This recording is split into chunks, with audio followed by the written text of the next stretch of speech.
হুমায়ুন ফরিদি পাইনি সুবর্ণাকে, সালমান খান পাইনি ঐশ্বরিয়াকে, জেমস পাইনি কবিতাকে, মনির খান পাইনি অঞ্জনাকে, তাহসান পাইনি তার মিথিলাকে, দেব পাইনি তার শুভশ্রীকে।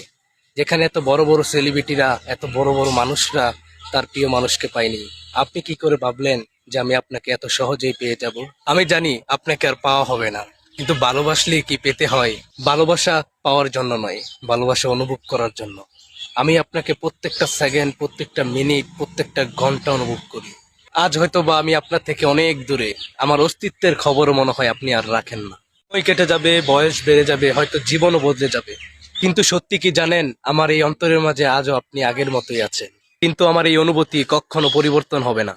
একদিন আমি বৃদ্ধ হব, শরীরে ক্লান্তি থাকবে, হাঁটতে কষ্ট হবে, কিন্তু থরথর করে হাতও কাঁপবে। কিন্তু জানেন, আমার মনের মধ্যে আপনার স্মৃতিগুলো আগের মতোই তরুণ থাকবে। আপনার সেই হাসি, আপনার সেই কণ্ঠ, আপনার চোখের সেই মায়া কিচ্ছু হারাবে না, বরং আরো গভীর হয়ে থাকবে।